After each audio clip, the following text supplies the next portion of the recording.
I'm Con Carroll with the Washington Examiner. I'm here with Iowa Senator Joni Ernst. Senator, it's a pleasure having you here today. Oh, great to be with you, Con. Thanks so much for doing this. Yeah, we're working on the Farm Bill, and I just wanted to understand what your priorities are and what you've been working on specifically. Oh, certainly. And of course, we know how important the Farm Bill is to get done. It is a large bipartisan effort. It does focus on a number of farm programs or priorities for agriculture across the United States. But the largest portion of the Farm Bill is actually the food assistance programs, including things like SNAP. But there are a number of efforts that I have included in the Farm Bill. One, focusing on conservation is very, very important to me, and making sure that it is following already existing code and that we're not putting too much land aside so that our young and beginning farmers don't have access to it. So that is one priority. Another priority is to prevent the Chinese from continuing to acquire large amounts of highly valuable ag land across the United States. And my Farmland Act is also parts and pieces of that have been included in the National Defense Authorization Act. So we're going from a twofold approach because food security is national security. So not only in the Defense Authorization Act, but we're working on it in the Farm Bill as well. The provision that I'm working on in the Farm Bill would add 2 additional seats to CFIUS, which is a process we have right now for foreign investment in the United States. So this review board, this CFIUS review board, would also then include a representative from the Food and Drug Administration as well as the U.S. Department of Agriculture, so that they could review any national security implications to foreign ownership of land here in the U.S.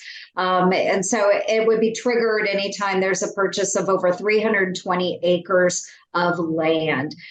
This really came to a head when we saw the Chinese attempting to purchase farmland around a very sensitive military installation in North Dakota. So this is an important step that we feel is necessary, both again through the National Defense Authorization Act as well as the Farm Bill.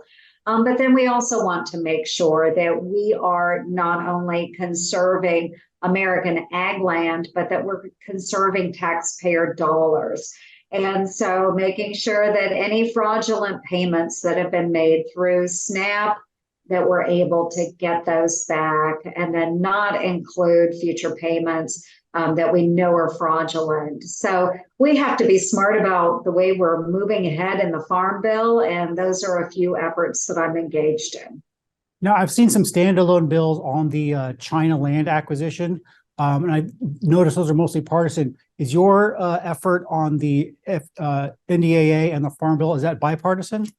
Yes, it has been bipartisan, and we fully expect that through the Farm Bill, Debbie she'll also need to sign off on those. Debbie Stabenow is the chairwoman of the committee, and she has been interested in the Farmland Act and has decided to co-sponsor that with me. So it is it has been a partisan effort at some points, but as we're looking at protecting America's farmland, Debbie sees the value in this. And so we're engaging in a very bipartisan manner on this effort.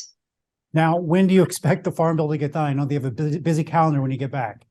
We do have a very busy calendar when we get back. And so I don't anticipate that we will have the Farm Bill done by the end of this fiscal year, which ends on September 30th. Large in part in the Senate and in the House, we hope we will be focusing on the appropriations bills for this next fiscal year. Doesn't leave a lot of time to debate the Farm Bill. So I do believe that we'll have extenders put in place for a number of the farm programs that we already have on the books. And hopefully we wrap it up by the end of December, perhaps even at the beginning of this next calendar year. Yikes. Now, I just want to switch gears on you a little bit. I understand the Biden administration has been auctioning off parts of the border wall, and I understand you have some legislation to address that as well.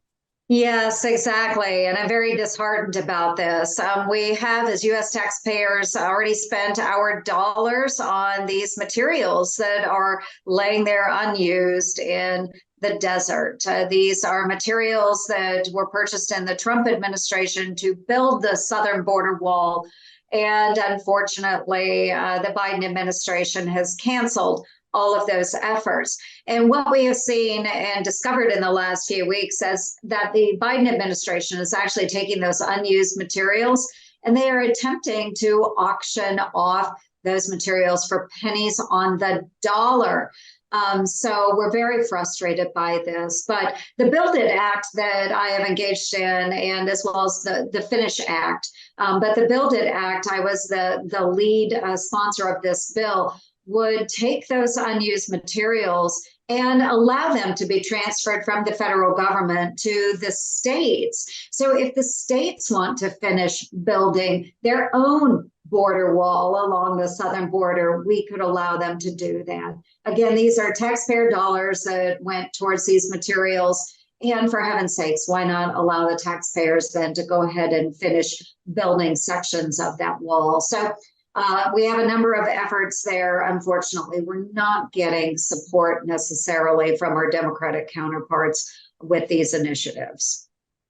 Sounds like a common piece of legislation to me. Hopefully we'll be able to get it in the appropriations bill somehow. That's right. It is common sense. But as you know quite well, common sense is not so common in Washington, D.C.